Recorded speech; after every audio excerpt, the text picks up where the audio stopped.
किराएदार बेटा। उठ जा नालायक, सुबह के 8 बजने को है। तुझे एग्जाम नहीं देना क्या? थोड़ी देर और सोने दीजिए ना पापा। तू उठता या फिर मैं तेरे ऊपर पानी फेंकूं?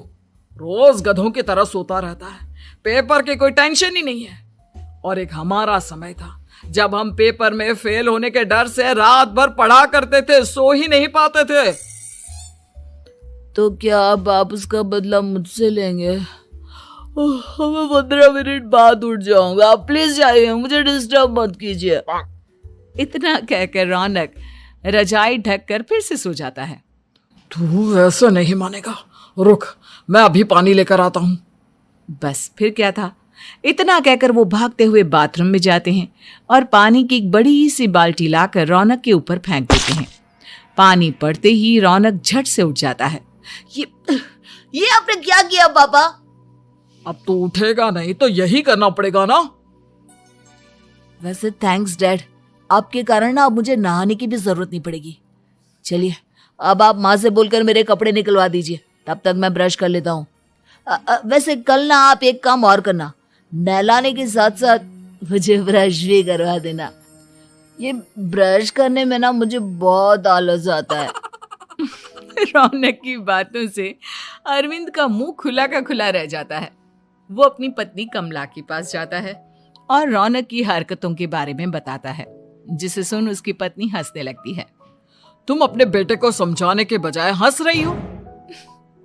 रौनक बच्चा है, धीरे धीरे सुधर जाएगा, आप क्यों उसके पीछे पड़े रहते हो?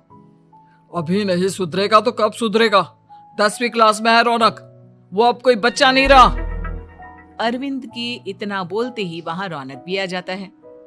क्या डैड, मैंने आपको एक काम दिया था, वो भी नहीं हुआ आपसे। अरे क्या हुआ बेटा? माँ, मैंने डैड से बोला था कि वो आपको बोलकर मेरे स्कूल की यूनिफॉर्म निकाल दे, लेकिन मेरे पीछे पड़ने के अलावा इनसे एक काम ढंग से नहीं होता। देख रही हो कमला, देख रही हो अपने लाडले को? अरे आप चुप रहिए जी। चलो बेटा, मैं तुम्हें कपड़े निकाल कर दे देती हूँ। बस ऐसे ही साल पर साल बीतते जाते हैं, लेकिन रौनक के रवैये में कोई बदलाव नहीं आता। वो पहले से भी ज्यादा आलसी और पूरी तरह अपने माता पिता पर निर्भर हो जाता है। 2 साल बाद पता नहीं कहाँ गायब रहता है पूरे दिन, अब तक तो आ जाना चाहिए था। अरे आप इतनी फिक्र क्यों कर रहे हैं उसकी? दोस्तों के साथ खेल रहा होगा, आ जाएगा अभी। ये कोई टाइम है खेलने का? 10 बजने वाले हैं, इतनी रात में कौन खेलता है? कमला कुछ कहती उससे पहले ही रौनक वहां आ जाता है। मम्मी जल्दी से खाना लगा दो, बहुत भूख लग रही है। तुम्हें तब तक खाना नहीं मिलेगा जब तक तुम बता नहीं देते कि इतनी रात गए कहां से आ रहे हो। ओ प्लीज डैड, अब आप एसी पे प्रद्युमन बनकर मेरे सर पर बंदूक लेकर मत बैठ जाना। अपनी फालतू की बकवास बंद कर और बता कहां से आ रहा है। माँ अब समझाइए ना डैड को। बता देना बेटा, इनको भी तसल्ली हो जाएगी। आप बोल रही हैं तो बता देता हूँ, मैं दोस्तों के साथ मूवी देखने गया था, इसलिए देर हो गई। तो इन सब चीजों में मेरे पैसे उड़ाता है? कभी 1 रुपया कमाने के बारे में सोचा है तूने? जब देखो हवा की तरह पैसे उड़ाता रहता है। माँ अब आप इन्हें चुप करा दीजिए, वरना ना मुझे गुस्सा आ जाएगा। अच्छा क्या कर लेगा? बता ना, क्या कर लेगा तू? वैसे बात तो ठीक ही है, मैं कर ही क्या सकता हूँ। पैसे तो फिर भी मैं आपसे ही मांगूंगा ना। चलिए अब ये सब बात छोड़िए और मम्मी मेरे लिए खाना लगा दीजिए। अभी लगा देती हूँ बेटा। मैं बता रहा हूँ कमला, एक दिन ये ऐसे ही बिगड़ जाएगा। ओफो, आप क्यों इतना पीछे पड़े रहते हो मेरे बच्चे के? बात की बाद में देखेंगे, अभी आप शांति से उसे खाना खाने देंगे। अगले दिन, डैडी मुझे 10,000 रुपए चाहिए। हाँ? अब इतने पैसे क्यों चाहिए तुझे? डैड आप बिना सवाल किए कभी पैसे नहीं दे सकते क्या? जब तक तू बताएगा नहीं तुझे पैसे भी नहीं मिलेंगे। अरे अब आप अपने बेटे को पैसे भी नहीं दे सकते? नालायक, तेरी उम्र के लोग नौकरी करते हैं और एक तू है जो नौकरी करने का नाम ही नहीं लेता कभी।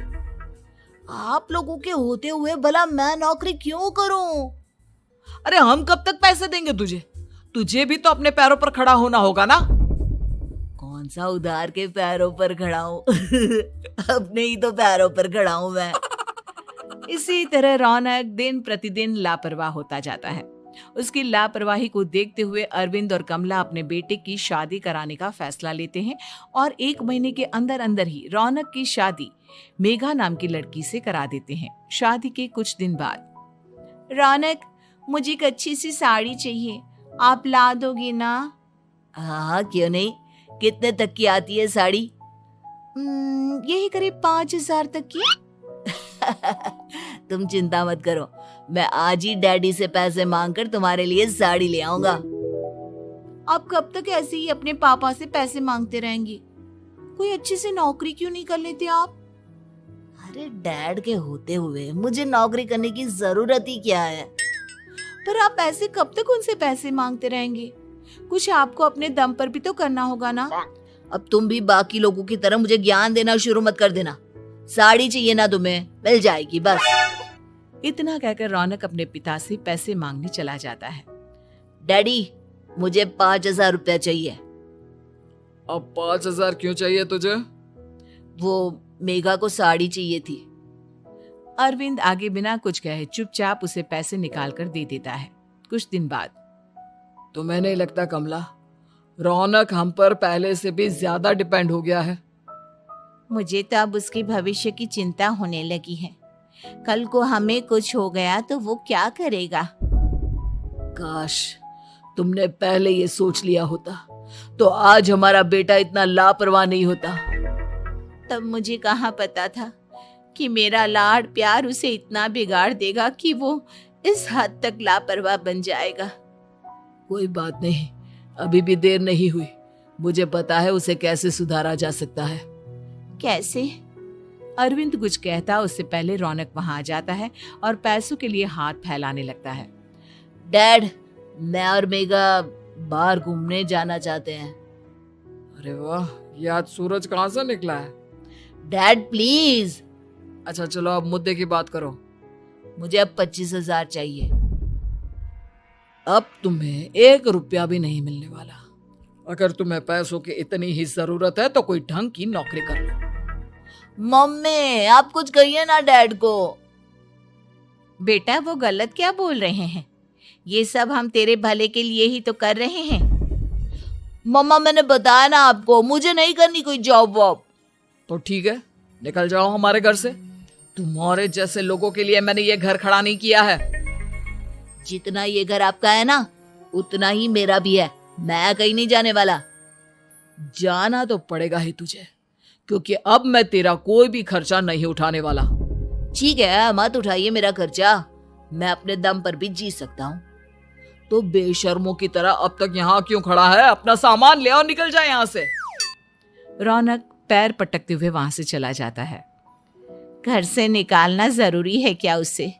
बिना पैसों के कौन रखेगा उसे किराए पर? अगर उसका भविष्य सुधारना है तो हमें अपने दिल पर पत्थर रखकर ये कदम उठाना ही होगा। दोनों बात कर रहे होते हैं कि रौनक अपनी पत्नी के साथ एक बड़ा सा बैग लेकर घर से निकल जाता है, लेकिन घर से बाहर उसे कोई भी मुफ्त में अपने घर किराए पर नहीं रखता। अंत में थक हार कर वो फिर से अपने घर चला जाता है। क्या हुआ? थोड़ी देर पहले तो दहाड़ते हुए घर से निकला था, अब क्या हुआ? नहीं रखा ना किसी ने तुझे किराए पर? डैड प्लीज, मैं कुछ दिनों में कोई अच्छी सी नौकरी शुरू कर दूंगा। आप तब तक तो हमें रख लीजिए प्लीज। सुबह से रात हो चुकी है लेकिन कोई हमें रखने को राजी नहीं है। अब आप ही बताइए, इतनी रात को मैं मेघा को लेकर कहाँ जाऊंगा? ठीक है ठीक है, बहू की वजह से मैं तुझे घर पर रख रहा हूँ, लेकिन तू इस घर में एक बेटे की नहीं बल्कि एक किराएदार की हैसियत से रहेगा। 3 महीने है तेरे पास। इन 3 महीनों के अंदर अंदर मुझे तेरी पहली तनख्वाह हाथ में चाहिए, समझ गया? पक्का डैड, इन 3 महीनों के अंदर अंदर तो कोई बढ़िया सी नौकरी ढूंढ ही लूंगा मैं। ऐसे ही धीरे धीरे समय बीतने लगता है और अरविंद के दिए 3 महीनों में से 2 महीने बीत चुके होते हैं। पापा जी ने हमें 3 महीने दिए थे, जिसमें से 2 महीने तो बीत चुके हैं। अब ये आखिरी महीना बचा है। अरे तुम चिंता मत करो, आज मेरा ना 2 जगह इंटरव्यू है, दोनों में से कहीं ना कहीं तो जॉब लगी जाएगी। अच्छा, all the best. Raunak interview के लिए निकल जाता है, जिसके बाद शाम में रौनक घर आता है। कैसा गया इंटरव्यू? आपकी नौकरी लगी या नहीं? अरे पहले सांस तो ले लेने दो अच्छे से। बताइए ना, मुझसे तो जरा भी इंतजार नहीं हो रहा है। वो दरअसल बात यह है कि मेरी नौकरी तो लग चुकी है, लेकिन पैसे बहुत कम है। कितने पैसे हैं? 15,000। इतने में अरविंद और कमला मिठाई का डिब्बा लेकर आ जाते हैं। बधाई हो बेटा। हम जानते थे तेरी जॉब जरूर लगेगी। लेकिन मेरी सैलरी बहुत कम है मम्मा। कम है तो क्या हुआ, धीरे धीरे बढ़ जाएगी। हाँ बेटा, हम तो बस चाहते थे कि तू अपने पैरों पर खड़ा हो जाए। मतलब अब आप मुझे घर से नहीं निकालेंगे? नहीं, ये सब हमने तुझे जिम्मेदार इंसान बनाने के लिए किया था।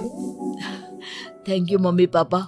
अगर आप दोनों ऐसा नहीं करते तो मुझे कभी अपनी जिम्मेदारियों का एहसास तक नहीं होता।